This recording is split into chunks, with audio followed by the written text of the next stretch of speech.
You're floating in space, and ahead of you is something that shouldn't exist. A perfect circle of absolute darkness surrounded by twisted, distorted light. Stars that should be in completely different parts of the sky are bent around this void, their light warped into impossible spirals. You can't see the thing itself. It's invisible, darker than the darkest night you've ever experienced. But you can see what it's doing to everything around it. This is a black hole, and you're being pulled toward it. Your spacecraft's engines are at full power, trying to push you away, but it's not enough. The gravitational pull is too strong. You're accelerating toward the event horizon, the point of no return. Your instruments are going haywire. Time itself is starting to behave strangely, and you're beginning to realize that you've made a terrible, irreversible mistake. Welcome to the most extreme destination in the universe, a place where the laws of physics break down, where time stops, where space itself gets pulled into an inescapable singularity. You're about to fall into a black hole, and there's absolutely nothing you can do to stop it. Let's talk about what's going to happen to you, what you're falling into, the basics. First, let's be clear about what a black hole actually is, because despite the name, it's not a hole, and it's not empty. A black hole is an insane amount of matter, compressed into an impossibly small space, creating gravity so strong that nothing, not matter, not light, not even information, can escape from it. Black holes are formed when massive stars die. When a star at least 3 times bigger than our sun runs out of fuel, it can no longer support itself against its own gravity. The core collapses catastrophically in what's called a supernova. What's left behind is a remnant core, and if that core is massive enough, gravity overwhelms all other forces and compresses it into a black hole. Imagine taking 4 suns, 4 entire stars, each one massive beyond comprehension, and squeezing them into a sphere just 15 miles across. That's roughly the size you could drive across in 30 minutes on a highway. Now imagine what the gravity would be like in that impossibly dense object. The sun's gravitational field is already 28 times stronger than Earth's. If you could somehow walk on the sun's surface without being instantly vaporized, you'd weigh 28 times what you weigh on Earth. A black hole's gravity makes the sun look weak. Its gravity taken to an absolute extreme. Gravity so powerful it breaks the universe. The gravitational pull is so strong that even light, which travels at 300 million meters per second, can't escape. That's why you can't see a black hole directly. It's not just dark. It's an absence of everything. Light goes in and never comes out. The black hole is invisible, a perfect void surrounded by the twisted remains of everything it's consuming. But you can detect black holes indirectly. They emit gamma-ray bursts as they tear apart matter. These bursts, discovered and explained by Stephen Hawking, are now called Hawking radiation. They're one of the few ways we know black holes exist, since we can't actually see them, and now you're falling into one. The approach. When physics gets weird, as you approach the black hole, the first thing you notice is how the stars look wrong. The black hole's immense gravity is bending light around it, creating an effect called gravitational lensing. Stars that should be behind the black hole appear around its edges. Light is being curved in impossible ways, creating a twisted halo of distorted starlight around the void. The closer you get, the weirder things become.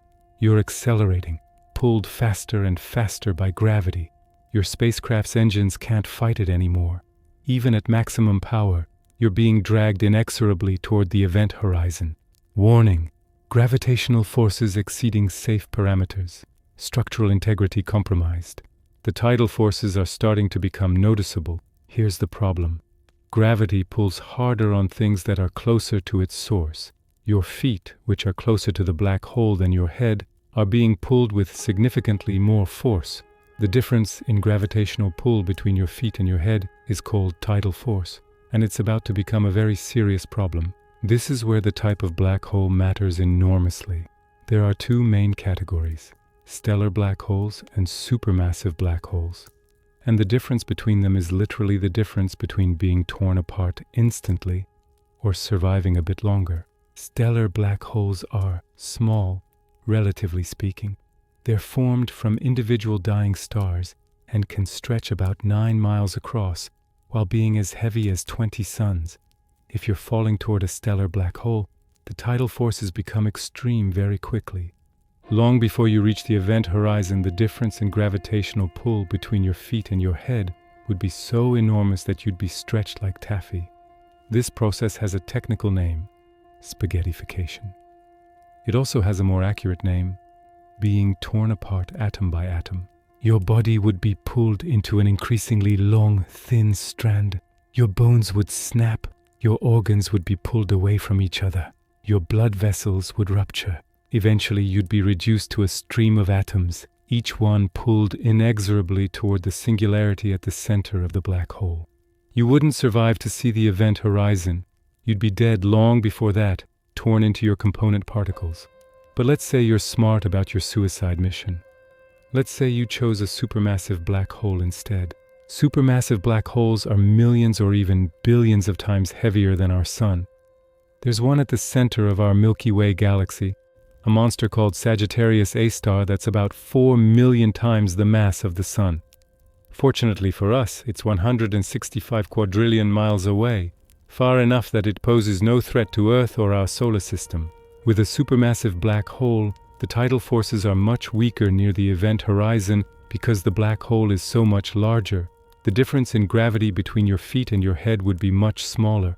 You could actually cross the event horizon relatively intact. Your body's still in one piece, still conscious, still able to experience what happens next. So let's assume that's what you're falling into: a supermassive black hole. You've survived the approach. You're about to cross the event horizon. This is where things get really strange. La Fise. Crossing the event horizon, the point of no return. The event horizon is the boundary of the black hole, the point beyond which nothing can escape. It's not a physical surface. You can't touch it or bounce off it. It's more like an invisible line in space, defined purely by mathematics. Once you cross it, the escape velocity required to get away from the black hole exceeds the speed of light. Since nothing can travel faster than light, nothing can escape. As you approach this boundary, time starts behaving very strangely. From your perspective, nothing seems particularly unusual at first. You're falling, accelerating, getting pulled toward this darkness. Your watch still ticks normally. Your thoughts still proceed at their usual pace. Subjectively, time feels normal to you. But if someone was watching you from a safe distance outside the event horizon, they'd see something completely different and deeply disturbing.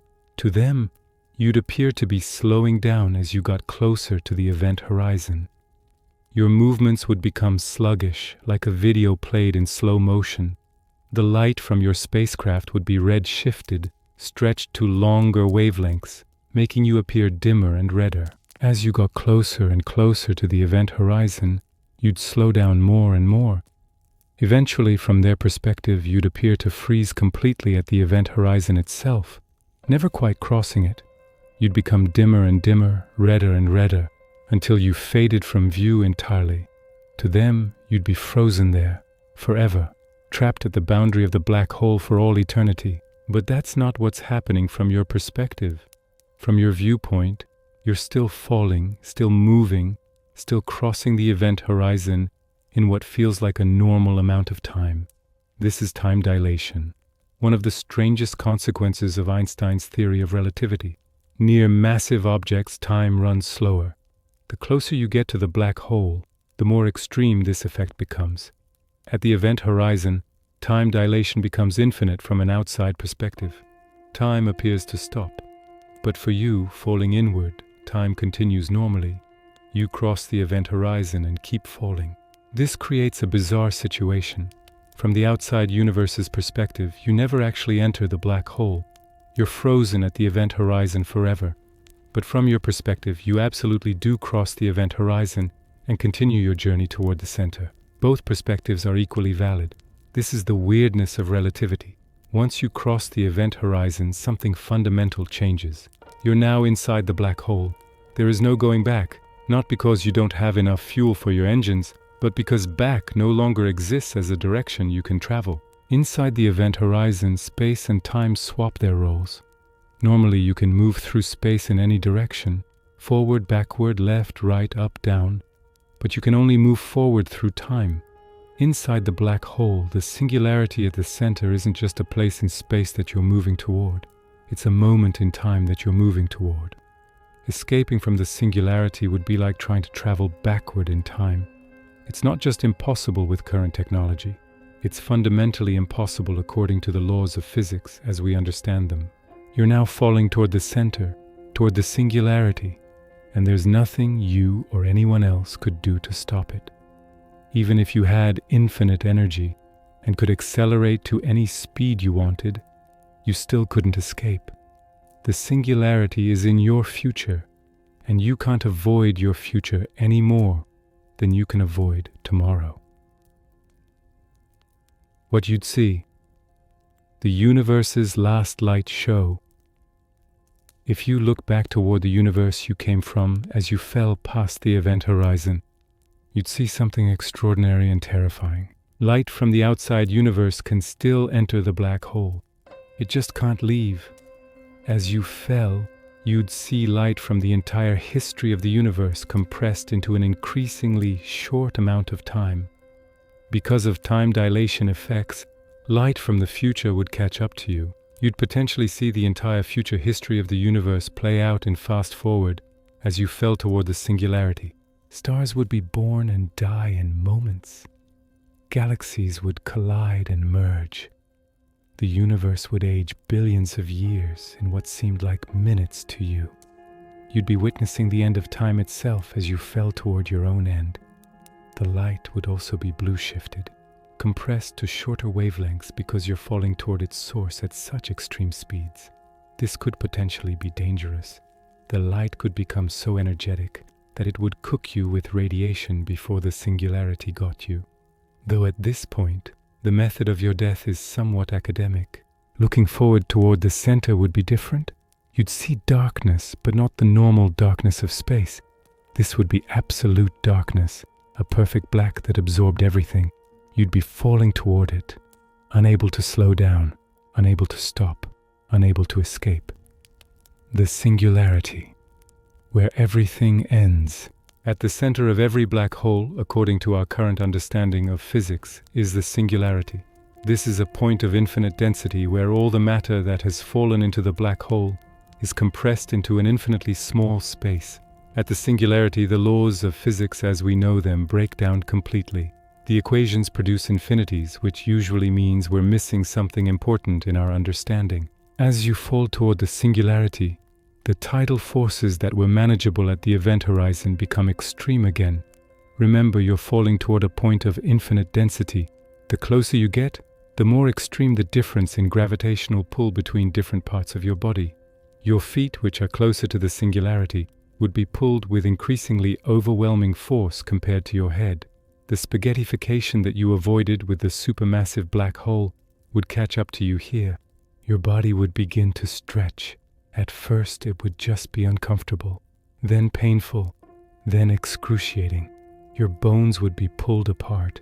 Your spine would elongate beyond any natural limit. Your organs would be pulled away from each other. Blood vessels would rupture. Muscles would tear. You'd be screaming, but there'd be no one to hear you. You're alone at the center of the black hole, being pulled into a region where the concept of space itself loses meaning. Eventually, you'd be stretched so thin that individual cells would be torn apart, then molecules, then atoms. Finally, even the subatomic particles that make up atoms would be stretched and destroyed. You'd be reduced to your most fundamental components, all pulled inexorably toward the singularity. And then you'd reach it. What happens at the singularity, we genuinely don't know. Our physics stops working there. The equations produce infinities and nonsense. You'd be compressed into that point of infinite density, becoming one with the black hole itself. You'd cease to exist as anything recognizable. The information about what you were, every particle, every atom, every bit of your identity, would seem to be lost forever, absorbed into the black hole. This creates what's called the information paradox, because quantum mechanics says information can't be destroyed, but black holes apparently destroy it. Stephen Hawking spent decades trying to resolve this paradox. Hawking's alternative, maybe you're not completely gone, Stephen Hawking proposed a partial solution to the information paradox. He discovered that black holes aren't completely black. They emit radiation, now called Hawking radiation, as quantum effects near the event horizon create particle pairs, with one particle escaping while the other falls in. Over incomprehensibly long timescales, this radiation causes black holes to slowly evaporate. Eventually, after trillions upon trillions of years, even supermassive black holes would completely evaporate, releasing all the energy they'd absorbed back into the universe. The problem is that the radiation appears to be random. The information about what fell into the black hole, including you, seems to be scrambled and lost. When the black hole finally evaporates, the particles it releases wouldn't contain any information about you specifically. There'd be no way to tell that those particles were once a human being who fell into the black hole billions of years earlier. Hawking also proposed an even stranger possibility: alternative universes. He theorized that there might be multiple universes with different histories. In one universe, you fell into the black hole and were destroyed. In another universe, the black hole never existed, and you continued on your journey safely. Both possibilities exist simultaneously until someone observes the outcome. From outside the event horizon, it's impossible to know for certain whether you survived or died until the black hole evaporates. By the rules of quantum mechanics, both possibilities exist in superposition. You're simultaneously alive in one universe and dead in another. It's only when the information is finally released that the universe decides which version of history actually happened. This is cold comfort, though. If there's a version of you that survived, it's in a completely different universe. There's no way for that version of you to get back to this universe. And in this universe, you definitely fell into the black hole and definitely died. That version of you is gone forever. Conclusion: the most extreme death in the universe, falling into a black hole, would be the most extreme death possible in our universe. You'd be stretched, compressed, and ultimately destroyed at the most fundamental level. Your atoms would be torn apart. Your information would be scrambled and lost. Even the concept of you would cease to have meaning. And the truly horrifying part is that there's no way to avoid it once you get too close. The event horizon is called the point of no return for a reason. Once you cross it, your fate is sealed.